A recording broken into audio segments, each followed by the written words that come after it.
faire des vidéos qui sont un peu différentes parce qu'il y a des gens qui peut-être vont se marier avec des Congolais ou des Congolaises du Congo-Brazzaville.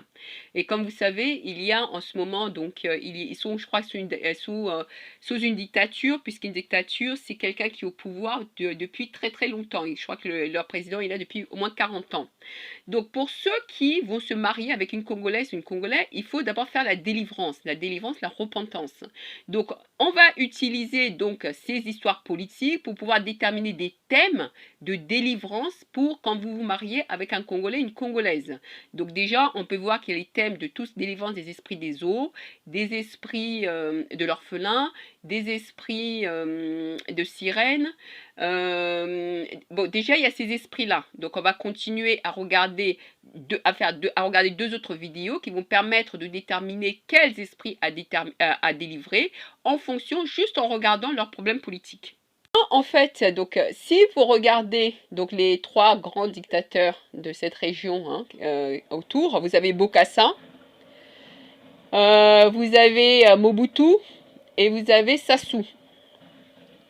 Donc là, c'est très étonnant, vous regardez les lieux de naissance, vous voyez que les lieux de naissance se situent en gros dans un triangle. D'accord, dans un triangle.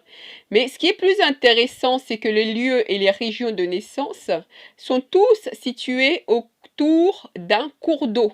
Autour d'un cours d'eau. Hein. Donc, ça veut dire que ces trois présidents-là, ils vont avoir les esprits des eaux. Donc, si vous êtes, donc on peut voir hein, en RDC, donc quand ils faisaient leur délivrance, etc., quand ils faisaient leur délivrance, il y avait beaucoup de délivrance contre les esprits des eaux, les esprits de sirènes. Donc, si vous devez utiliser pour, entre guillemets, faire avancer, entre guillemets, le Congo, très clairement, les prières de délivrance doivent être tout ce qui est autour des esprits des eaux et des esprits de sirènes. Et vous verrez que ceux qui disent que, entre guillemets, Sassou fait des pratiques mystiques, ou va dans certains endroits, vous verrez qu'il va chercher à faire des pratiques mystiques autour des esprits des sirènes ou des esprits des eaux. Bon. Deuxième élément, lorsque vous regardez, vous voyez que Mobutu était orphelin de père. Mobutu était orphelin de père, je crois, à l'âge de 8 ans. Bokassa, orphelin de père à l'âge de 6 ans. Et Sassou, que vous ne savez pas, Sassou Nguesso, en fait, est orphelin de mère à l'âge de 5 ans. Donc, vous voyez que ces trois-là, ce sont des orphelins. Donc, des orphelins, oui, Sassou, son père s'est remarié avec une femme, donc avec les traditions, les coutumes, ils sont très acceptants, tout ça. Sa femme l'a adopté comme son enfant, mais il est orphelin de mère. Il est orphelin de mère. Donc vous voyez que vos trois dictateurs-là, ils ont tous une caractéristique, ils sont orphelins, jeunes, 5 ans, 6 ans, 8 ans. Plus, ils sont tous nés en gros dans la même région, donc c'est des pays différents, mais on peut dire que il y a quelque chose autour de cette région. Hein, il y a quelque chose autour de cette région. Non seulement ça, donc ils ont l'esprit de l'orphelin, l'esprit des eaux, l'esprit des sirènes, enfin l'esprit de l'orphelin, l'esprit des eaux, l'esprit des sirènes. Ces trois esprits-là.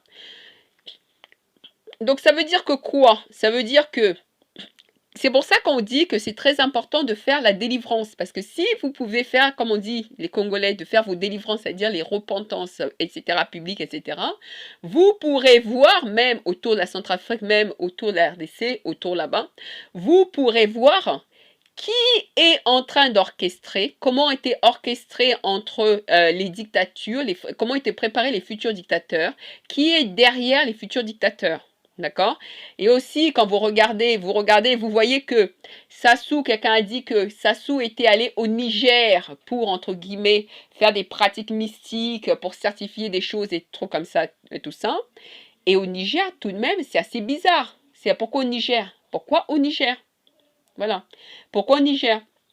Donc, quand on vous dit de regarder les choses de Dieu, de regarder la spiritualité, on vous dit de lire les Écritures et les Évangiles, vous répondez, oh c'est le livre des Blancs, donc on ne peut pas le lire, oh c'est les colons qui nous ont emmenés, on ne peut pas le lire. Bon, déjà vous témoignez de votre ignorance, Vous vous direz de votre ignorance. Moi, il y a des livres que je n'aime pas. Je les lis de la première à la dernière page, même si j'aime pas. Je commente à côté ce que je suis pas d'accord. La plupart de vous parlez de ces livres alors que vous les avez jamais lus de la première à la dernière page. Si vous les lisiez de la première à la dernière page, ça, ce sont des types d'informations que vous pouvez avoir. Parce que ça vous permet de comprendre, entre guillemets, au niveau du spirituel, ce qui se passe. Vous allez dire, oh oui, ça sert à rien, c'est la religion des Blancs, etc., etc. Et après, vous vous plaignez en disant, oui, ils sont en train d'organiser les messes noires avec les dictateurs africains, etc., etc. Donc, vous vous plaignez qu'ils vont organiser des messes noires, mais vous ne voulez pas entendre parler de Dieu. Donc, si réellement, vous êtes là réellement pour aider les Congolais, nous, on vous répète très clairement, c'est la repentance publique. Faites les vraies délivrances. Les vraies délivrances, je suis les vraies délivrances. La repentance publique. C'est-à-dire que les gens doivent tout confesser. Tout confesser. Il y a une autre vidéo, je ne vais pas la mettre parce que celle-là, elle est trop dure. Ça serait trop dur pour vous pas entendre. Mais celle-là, au moins, vous pouvez comprendre pourquoi on regarde la spiritualité.